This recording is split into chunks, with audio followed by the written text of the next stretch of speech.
Assalamualaikum warahmatullahi wabarakatuh. Waalaikumsalam warahmatullahi wabarakatuh. Alhamdulillah bisa diberikan waktu dan kesehatan, kita bisa live lagi. Dan di sini insya Allah saya akan memberikan materi sales magic. Bapak Ibu sekalian, teman-teman semua yang dirahmati Allah, kita semua tahu lah ya kalau 9 dari 10 pintu rezeki itu dari apa? Berdagang atau perniagaan. Dan saya pernah ikut sebuah training ya, itu pembicaranya pernah bekerja di salah satu bank swasta, dan beliau pernah cerita ternyata di bank tersebut 90% tabungan itu dimiliki oleh nasabah prioritas. 90% uang di bank tersebut adalah milik nasabah prioritas. Padahal nasabah prioritas itu nggak nyampe 0,1%.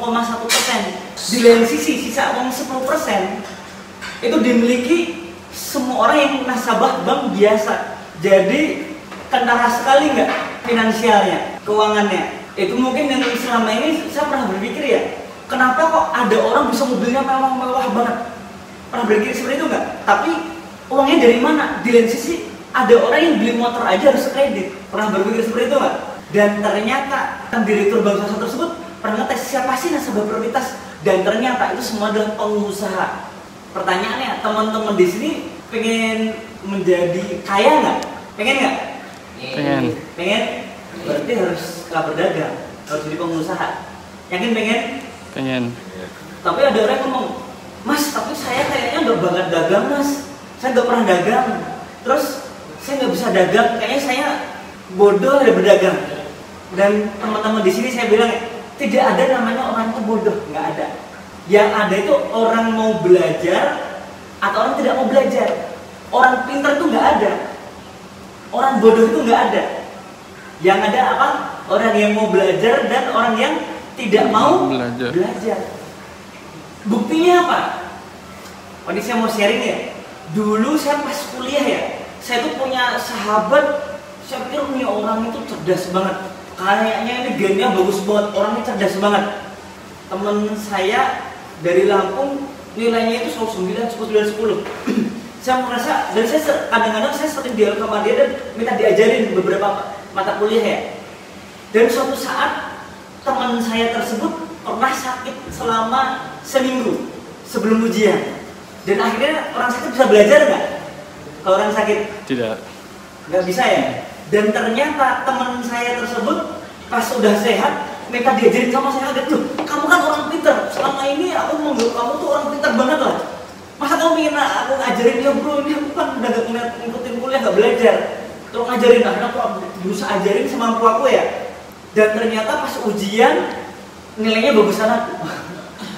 Berarti sebenarnya dia tuh lebih pintar daripada aku apa enggak? Jadi gak ada orang pintar atau orang bodoh, itu tidak ada. Yang ada orang mau belajar atau tidak mau belajar. Dan saya ucapkan selamat kepada teman-teman semua yang mau menonton live Facebook saya. Teman-teman mau belajar untuk jadi pengusaha sukses, semoga teman-teman semua nanti sebelum usia 30 tahun, sebelum usia 40 tahun sudah menjadi miliarder semua. Amin. Dan sekarang saya mau sharingkan langkah-langkah untuk bisa jago berdagang. Dan langkah-langkah tahapan-tahapan untuk berdagang itu ujungnya closing ya. Tapi yang saya mau sampaikan ini adalah hanya tekniknya. Tapi sebenarnya yang paling utama itu adalah mentalnya. Apa teman-teman sudah punya mental pengusaha atau belum? Terus mas caranya aku biar bisa punya mental dari mana? Ingat saya lagi, Anda mau belajar nggak? Kalau Anda pengen punya mental pengusaha, ini wajib ya, daripada Anda mendapatkan mentalnya di usia 50, usia 60 baru punya mental tersebut, mending Anda paksakan saatnya juga langsung bisa punya mental pengusaha. Tahu caranya gimana? Pengen. Ini, baca 2 buku ini. Buku Berpikir dan Berjiwa Besar dan buku Cash Flow Quadrant. Ini yang merubah hidup saya. Saya udah khatam mungkin 6 kali lebih ini. Anda wajib baca buku ini. Terus dapat buku ini dari mana? Cek aja Tokopedia. Atau bisa hubungin nomor yang ada tertera di situ ya untuk pemesanan, atau mau pesan di Tokopedia bebas. Ini buku ini luar biasa, buku Berpikir dan Berjiwa Besar ya. Ini mental, berpikir dan berjiwa. Oh, pikirannya besar, mentalnya besar, atau jiwanya besar, itu mental itu sinkronisasi dari pikiran dan hati. Maksimalkan itu hasilnya luar biasa. Dan setelah Anda membaca buku ini suka di judulnya bagaimana Anda menetapkan tujuan Anda setinggi mungkin, dan kemudian hasilnya akan Anda mah kaget melebihinya. Mana sih kita berusaha target setinggi mungkin kok hasil melebihinya? Saya udah membuktikan. Saya baca buku ini bukan karangan saya, ini karangan David J. Schwartz. Buku ini mungkin udah usianya ratusan tahun. Semua pengusaha besar baca buku ini. Saya cuma anak seperti Damri, Bapak Ibu sekalian. Saya punya impian, pengen punya mobil sport, pengen punya rumah, dan bisa bangun masjid. Satu-satu ya impian saya. Tapi luar biasa kok malah lebih target hasilnya. Alhamdulillah bulan kemarin saya sudah selesai membangun masjid saya bangun yang kelima. Berarti malah melebihi target yang saya buat. Mobil sport juga mah nggak cuma satu saya punya. Jadi baca buku ini. Siap? Saya baca nggak? Siap. Cari di Tokopedia. Dan ini Castle Quadrant. Kalau Anda sudah baca buku Castle Quadrant, ini baca cukup sekali, ini berkali-kali ya. Kalau Anda sudah baca buku Castle Quadrant, baca sekali, insya Allah Anda akan menemukan ilmunya. Anda sudah tidak akan mau kerja ke orang lagi. Anda akan punya pikiran gimana caranya saya harus jadi pengusaha. Setelah mental Anda punyai, lanjut ke teknik dagangnya ya. Sales magic itu ada 4 tahapan. Tahapan pertama itu adalah build trust. Sewaktu Anda berdagang sama orang, Anda itu adalah langkah-langkahnya, jangan langsung kamu mau nggak beli produk ini, beli ya, ini bagus kok. Jangan seperti itu. Ada langkah-langkah yang harus lakukan. Pertama build trust, bangun percaya. Kedua build need, bangun kebutuhan. Ketiga give solution, dia butuh apa, kita ngasih solusi. Terus keempat close the sale atau closing. Dan saya terangkan dari awal ya, build trust. Jadi target ya penjualan itu bukan cuma kita bombong, tapi gimana closing. Kalau terjadi closing kan berarti kita dapat komisi. Build trust ini ada 4 langkah. Langkah yang pertama adalah referensi atau identifikasi.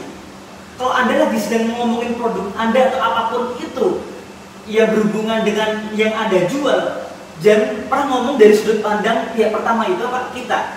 Contohnya Pak, misalnya ada orang nanya, Pak, produk ekornya bagus nggak sih? Kalau ada orang kayak gitu ya, kita jawab, oh bagus, udah pakai. Jangan ngomongnya langsung lihat video, lihat nih Ustadz Ahmad Heriawan.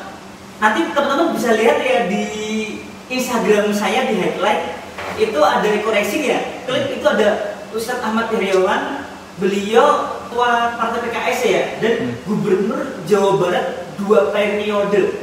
Ternyata sudah memakai koreksi selama beberapa bulan, dan itu testimoni beliau langsung. Beliau bilang bisa menghemat 30%. Jadi biasanya dengan perjalanan yang sering bolak-balik itu langsung habis. Pas bolak-balik itu langsung habis ya. Ternyata masih sisa seperti 3 tangki, berarti hemat 30%. Dan beliau rasakan tarikannya enten mesin halus. Pak, kalau beliau kira-kira bohong nggak? Insya Allah masih jujur ya? Iya. Ulama seperti beliau ya. Dan ada banyak yang lainnya sudah memakai. Jadi selalu ngomong lewat orang lain. Terus kalau ada orang nanya, eco farming bagus nggak? Oh, Pak, lihat testimoni dari banyak sekali. Lihat aja di testimoni di Instagram atau Facebook saya. Jadi setiap kali ada orang nanya apa, Anda jawabnya lewat pihak ketiga dan ada bukti video. Itu jadikan kebiasaan ya, selalu ngomong apa lewat pihak ketiga, ngomongin pihak ketiga. Soalnya kenapa build trust ini penting ya? Contohnya nih, kalau orang tuh nggak percaya sama Anda mau jual apa susah. Misalnya ini ada hand sanitizer atau hand sanitizer. Habis itu ada, misalnya ada Ustadz Agim nawarin, ini mau nggak beli hand sanitizer? Terus ada orang yang nggak Anda kenal, dia nawarin hand sanitizer juga. Terus yang satu ngejual dan harga lebih murah, tapi ada yang belum kenal orangnya. Tapi Ustadz Agim nawarin dan harga lebih mahal. Tapi ngomong, ini sudah terbukti, ini aman dan ada badan POM-nya. Dan ini saya beli langsung dari perusahaannya, dari seolah ini bukan produk yang asli, bukan yang produk yang palsu. Kira-kira budaya ngomong seperti itu. Walaupun agak lebih mahal, Anda mau beli yang mana? Yang sudah kenal. Yang sudah, insya Allah orang yang sudah Anda percaya ya. Jadi itulah pentingnya Anda tuh ngomong lewat pihak ketiga. Walaupun lebih mahal, tetap mau beli dari agen dari orang yang tidak kenal, takutnya produknya dengan palsu. Betul nggak? Betul. Walaupun lebih murah, takutnya palsu. Jadi ini sangat penting bull trust ini. Makanya Anda harus selalu sampaikan lewat pihak ketiga.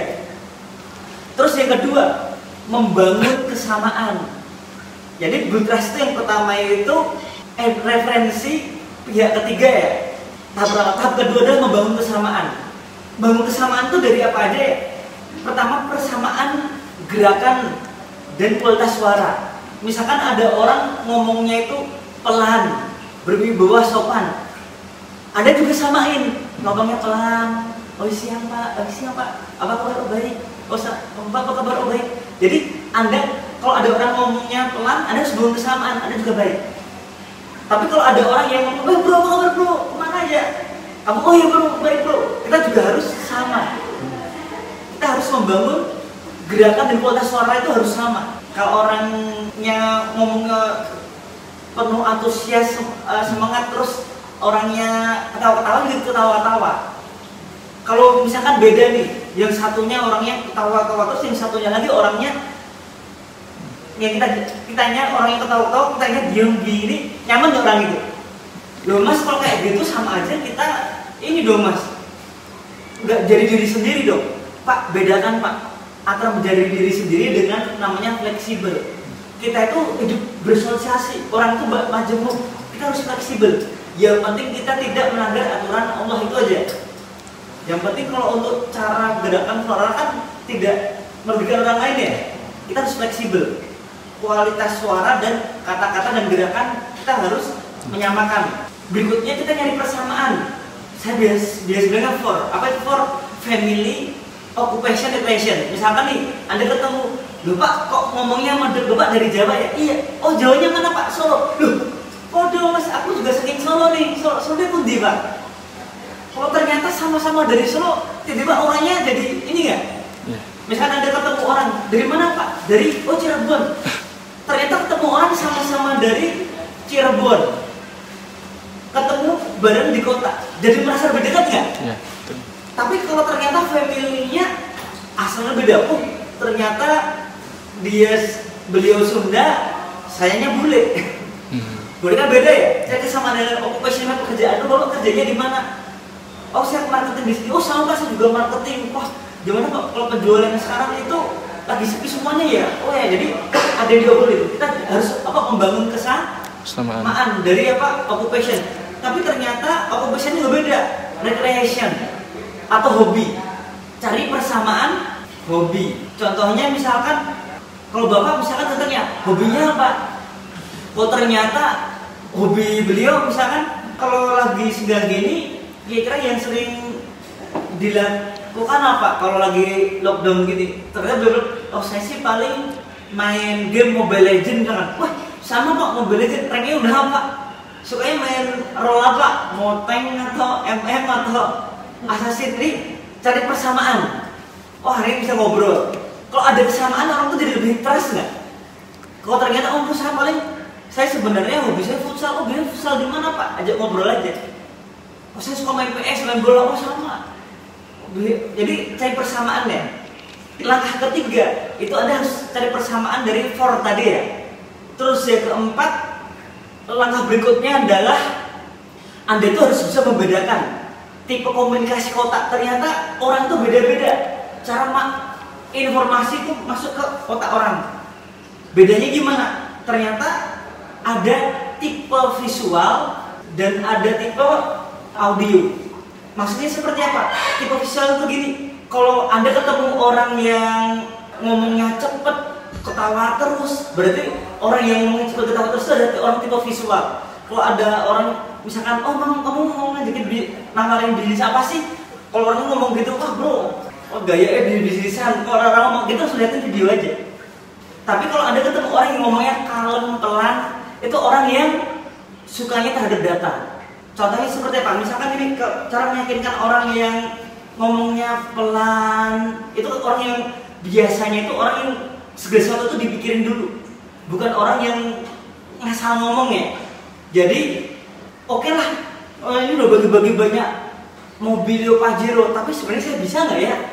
Dalam pikiran orang yang ngomongnya pelan itu ya, itu mereka tuh lebih suka kehati-hatian. Makanya saya lebih suka ngomongin data. Contoh gimana? Pak, nggak usah mikir sulit Pak. Misalkan nih Pak, kalau Bapak kira-kira ya produk ini bagus ya, oh bagus. Kalau kira-kira nih mengajak 2 orang kira bisa nggak 1 bulan? Kalau ternyata dia jawab bisa ngajakin 2 orang 1 bulan, bulan pertama kan 2, bulan kedua berapa? 4 ya? Iya. Kalau 2 orang per orang ngajakin 2 lagi di berapa? 4. Bulan ketiga per orang 4 orang ngajakin 2 lagi di berapa?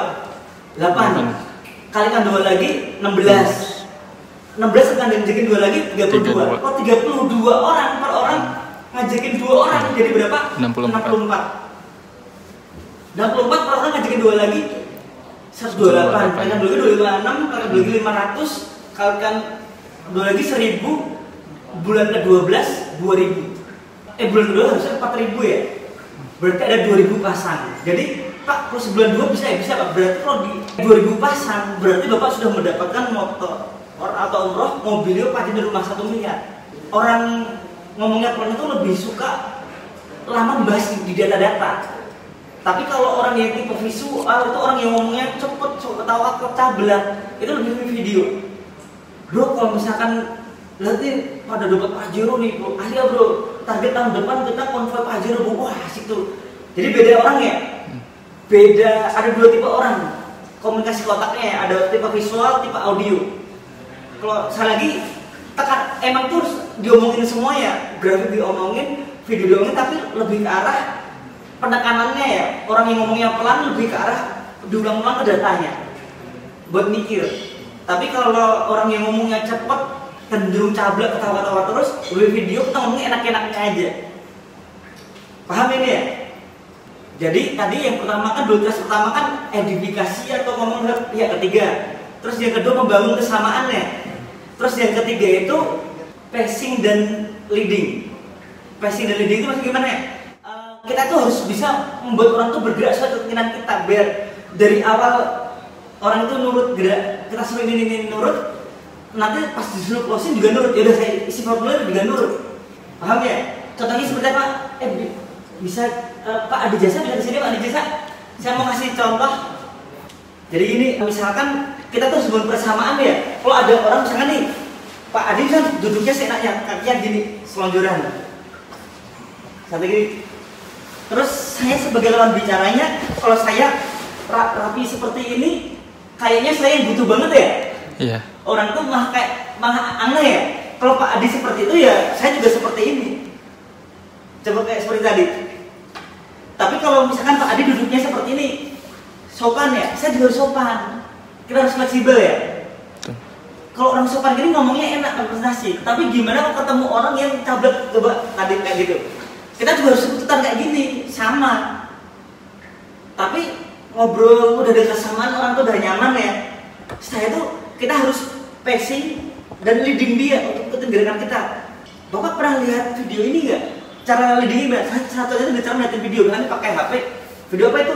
Lihat ini Pak, coba agak dekat lagi. Nah itu udah nyuruh orang dalam nurut.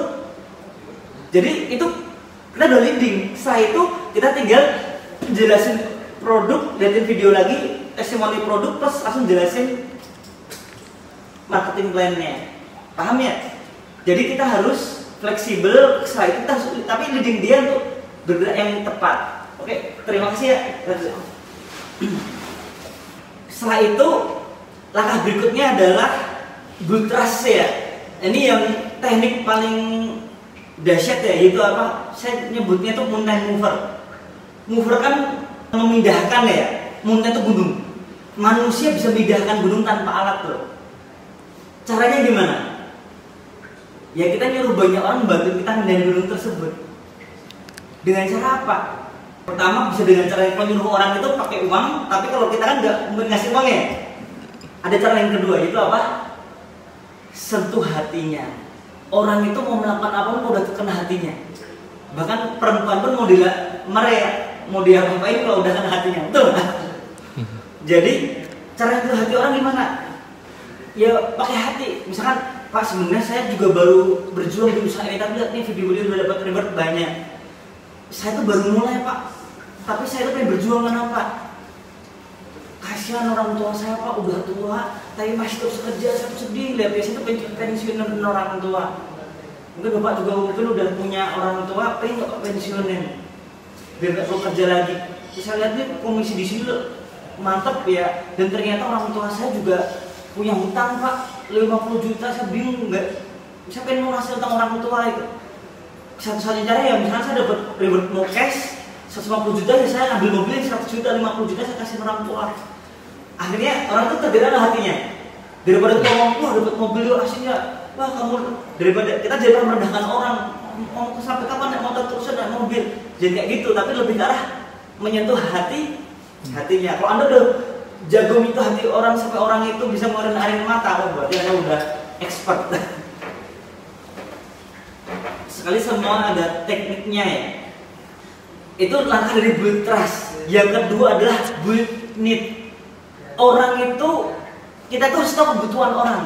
Caranya gimana? Kita harus lihat kondisinya ya. Sudah sifat dasar manusia itu bergerak karena dua hal. Kalau kita ingin bisa menggerakkan orang itu, berarti kita harus tahu alasan dia bergerak. Gimana cara menggerakkan dia? Berarti kita harus tahu alasan dia bergerak ya. Orang itu bisa bergerak karena dua hal, fear and greedy. Fear itu ketakutan, greedy itu ketamakan ya. Dua hal ini. Jadi ketakutan itu cara menghindari, orang mau bergerak itu dengan cara menghindari rasa sakit. Dan ternyata menghindari rasa sakit itu ternyata lebih berpengaruh 80%. Orang itu mau bergerak karena menghindari rasa sakit, bukan dengan mencari kenikmatan atau ketamakannya. Itu cuma 20%. Jadi misalkan nih, Anda lihat kondisi dia, ternyata oke, semua orang tuh pengen mobilio, tapi ternyata yang menggerakkan dia bukan mobilionya. Anda lihat kondisi dia, ternyata misalkan nih, dia orang ini belum nikah. Kalau orang belum nikah biasanya rasa takutnya itu menghindari apa? Kan menghindari rasa sakit ya. Mungkin orang tuanya kira, wah orang tuanya ternyata dia masih bisa hidup, masih bisa kerja, nggak susah-susah amat. Tapi dirinya sendiri belum mapan, nggak sukses, belum punya pacar cantik. Berarti ketakutan dia pasti takut ditikung ya. Bro, kamu punya pacar cantik tuh banyak yang ngincer loh bro. Kamu harus cepatnya sukses bro. Coba kamu cepet dapat mobil cash. Dapat mobil cash itu murah, gak mau cuma 300 pasang ya. Sisanya ambil mobil 100 juta, sisanya 50 juta atau pakai uang cash dari komisi-komisinya. Kamu kan bisa buat resepsi, langsung nikah, targetin dapat Pajero, habis itu rumah 1 miliar. Gampang kalau cuma menjual 300 pasang paket mah gampang. Temen kamu di Facebook aja berapa 3.000, 10% aja yang join kamu udah dapat ya. Tapi kalau ternyata dia karena ketakutan seorang anak belum nikah itu ya, takut ditikung ya, pujaan hatinya ya. Tapi kalau dia udah punya anak, ketakutannya biasanya itu takut gak bisa ngebeliin susu anak, takut tidak bisa ngebeliin popok anak, takut gak bisa ngasih pendidikan yang layak untuk anak. Bener gak? Takut nasib anaknya gak terjamin. Berarti ketakutan itulah yang harus kita push untuk memotivasi mereka. Loh mas itu apa? Gak jahat ya nakut-nakutin. Tahu gak? Rasulullah aja itu selalu, kalau kamu berdosa nanti hukumnya di neraka. Tuh ya? Tapi kalau kamu berbuat baik nanti masuk surga. Berarti kan sama ya. Orang mau bergerak karena takut mau berbuat baik itu karena takut masuk neraka ya. Kayaknya lebih gede takut masuk nerakanya ya, daripada masuk surganya ya. Pengen masuk surga atau takut neraka? Lebih takut neraka ya. Lagi disiksa. Jadi yang sama kita juga seperti itu. Ayo kita semangat berjuang. Demi apa? Soalnya setan tuh selalu bisikin kita tuh malas. Kita motivasi orang biar gak malas. Setan tuh seneng lihat orang tuh lemah, malas. Jadi Anda tuh harus tahu kebutuhan dia apa. Setelah tahu kebutuhan dia apa, kita give solution. memberikan solusi. Jadi jadikan Anda jelasin marketing plan, jelasin produk itu, jadikan mainframe. Jiwa Anda presentasi itu bukan nawarin bisnis pun udah bisnis bagus tujuannya, enggak. Kesalahan orang itu nawarin bisnis itu ngajakin orang bisnis bagus itu kurang tepat. Yang bener tuh, bro, jalanin bisnis ini bro, ini kayaknya solusi bro buat kamu biar cepat melamar pujaan hati kamu. Kalau enggak, bro, kamu jadi kita harus kenal orang dulu, jadi semua dilakuin ya. Build trust, build need, satu business solution.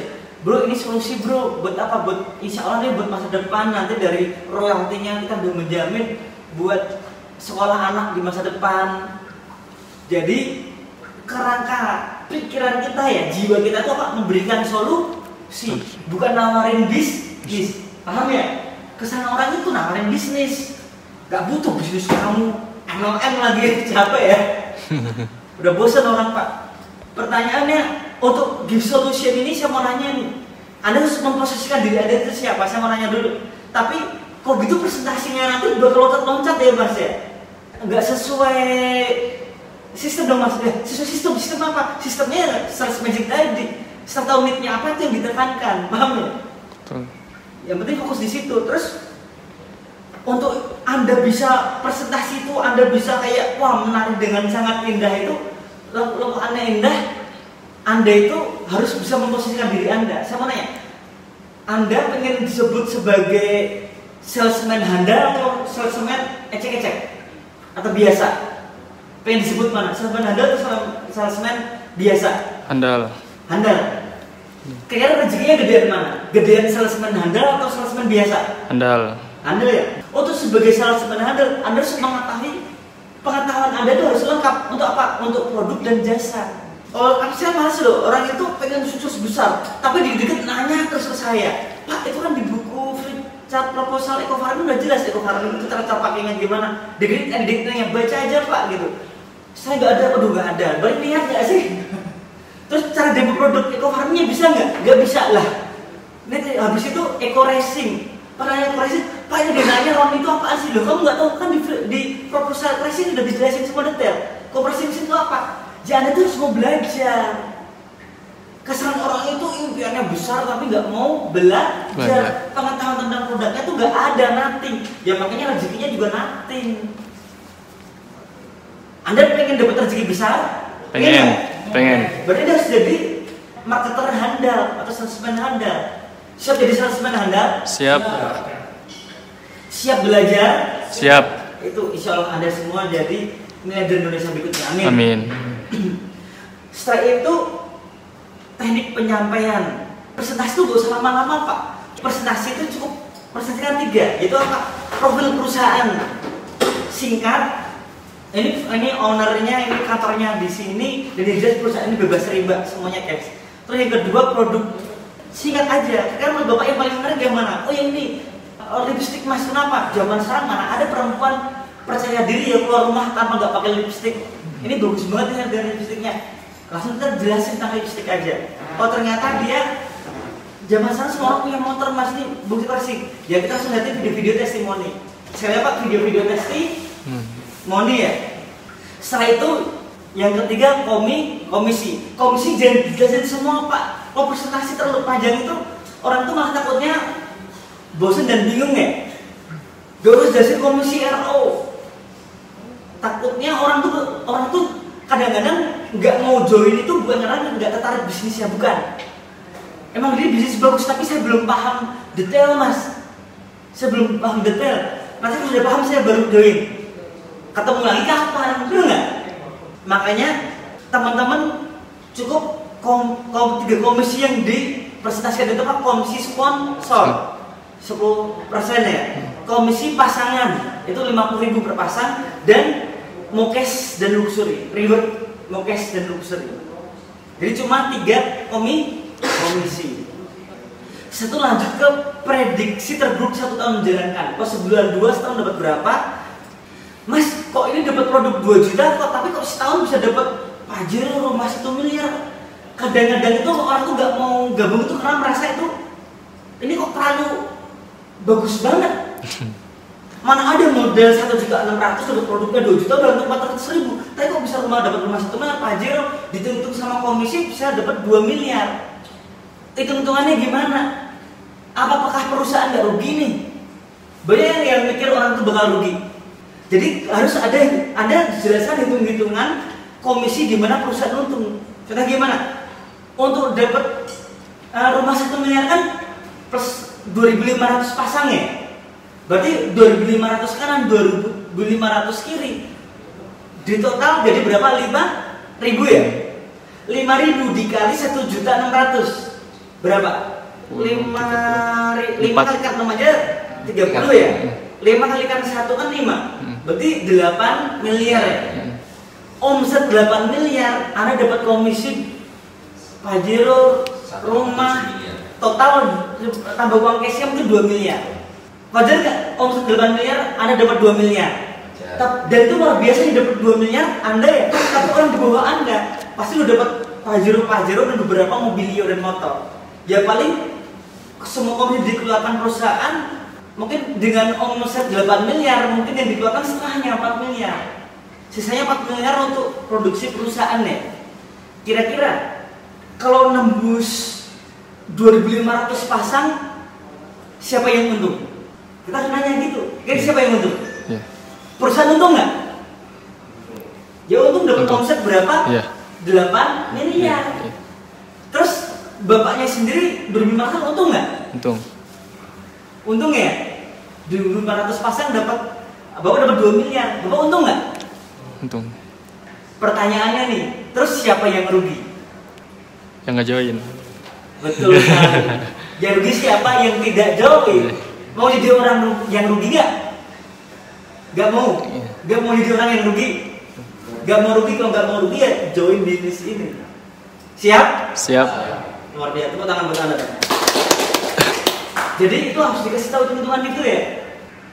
Dan selalu edifikasi ya, atau selalu promosikan training tiap hari Jumat malam. Tadi mungkin sebelum ikut training ini udah lama nggak semangat ya, tapi setelah ikut training ini kira jadi semangat nggak? Ibaratkan HP ya, kalau HP itu 2 hari tidak dicas kan mati ya. Dan rata-rata semangat orang juga seperti itu Pak. Kalau seminggu nggak ikut training ya biasanya hilang. Makanya gimana caranya Anda mengarahkan tim Anda untuk ikut live ini? Ya itu untuk menjaga tenaga biar nggak mati ya. Berikutnya di akhir ditutup dengan closing, close the sale. Kalau Anda kan pengennya di akhir tuh, jadi Bapak mau bergabung, iya. Anda kan tujuan di akhir pengen seperti itu ya, betul nggak? Kalau Anda pengen dia di akhir itu mau bilang ya gabung dari awal tuh Anda harus membuat orang itu ngomong ya dari awal. Contoh apa? Lihat nih Pak, produknya, testimoninya, misalkan dia bilang eco farming, jadi perbandingannya yang sawah nggak pakai, dan ini video perbandingannya. Sebelah sini sawah yang pakai pupuk kimia, separuhnya pakai pupuk organik eco farming. Dan ternyata hasilnya kan beda. Menurut Bapak ini bagus nggak nih produknya? Kode iya bagus. Habis itu kalau perusahaannya nggak punya utang ke bank tanpa riba, perusahaannya kuat nggak Pak? Oh ya, ini perusahaannya kuat. Kalau komisi setahun sudah dapat komisi total 2 miliar, kira untung nggak Pak? Ya untung. Kalau gitu bagus nggak Pak? Ya bagus. Kalau gitu Bapak pengen gabungnya sekarang ya Pak ya? Iya, ini orang terus ngomong iya seperti itu. Jadi dari awal tuh orang tuh fasilitas itu selalu diajak apa itu dialog, dan pancing orang tuh ngomong iya terus. Paham ya? Jadi jangan kita kayak ngomong sendiri, tapi sering diajak ngobrol dan pancing orang tuh ngomong iya. Paham ya? Terus kedua, kasih limit waktu Pak. Biar orang tuh langsung mau gabung saat itu juga. Contohnya gimana? Pak, ini sudah ada yang store ke saya 1.600.000 nih. Lihat nih, orang belum store. Dan orang mau saya daftarkan hari ini. Kalau Bapak mau daftar sekarang saat ini juga, Bapak langsung saya daftarkan. Nanti kalau Bapak gak saya daftarkan dan kemudian orang yang mau daftar tadi, saya taruh di bawah Bapak. Jadi orang itu dipush biar gabung saat itu juga. Terus kalau ada orang ngomong, betul Pak, saya mau gabung sekarang. Kalau ada orang langsung ngomong mau gabung saat itu juga, itu yaudah Pak, nanti transfer aja ya Pak. Gak bisa kayak gitu Pak. Bapak langsung anterin beliau ke ATM langsung, ke ATM Pak, langsung transfer. Kalau ada orang langsung bilang iya ya itu langsung, jangan nunggu-nunggu lagi Pak. Takutnya ini udah bisnis bagus, namanya setan tuh gak suka orang bener ya. Takutnya nanti bisik-bisikin, udah ngapain sih 1.600.000 buat bisnis, mending 1.600.000 buat ini makan-makan, ganti HP ya. Emang habis tabungannya hilang dong, betul nggak? Betul. Jadi kalau ada orang ngomong iya, langsung saat itu juga langsung dianterin ke ATM langsung, jangan males lagi mager jadi gitu. Anda harus nganterin dia ke ATM. Siap? Siap. Kalau orang itu masih pikir-pikir, Anda tambahin lagi. Mungkin Anda bisa ngasih hadiah atau garansi.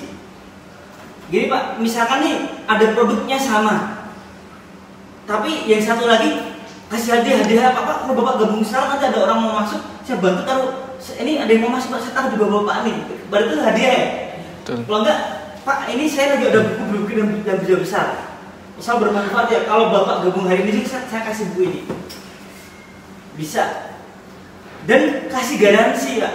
Misalnya gini, ada barang sama HP, toko ini lebih mahal, dia 2 juta pas ya, ini 2.200.000, lebih mahal 2.200.000, tapi yang lebih mahal ini kasih garansi setahun misalnya. Kira mau beli yang mana? Garansi. Dia ada garansi kan ya. Jadi Anda tuh juga kalau presentasi harus kasih garansi. Contohnya seperti apa? Bapak nanti kalau Bapak sudah join di tim saya akan membantu Bapak, saya akan mendampingi Bapak sampai Bapak sukses. Saya punya grup WA, nanti Bapak saya masukin grup dan itu akan ada rutin konsultasi. Nanti dan insya Allah satu kali Bapak saya akan bantu, saya gedein satu kaki. Wah asik banget ya. Satu kaki dibantu, habis itu kaki sebelahnya Bapak bisa arahin prospekan Bapak masuk tim, nanti saya bantu presentasi. Ada garansi. Orang tuh gak bisa Pak, ini solusi buat Bapak kerjain, gak jadi itu. Pak ini ada solusi, kita kerjain bareng-bareng, itu baru benar. Paham ya?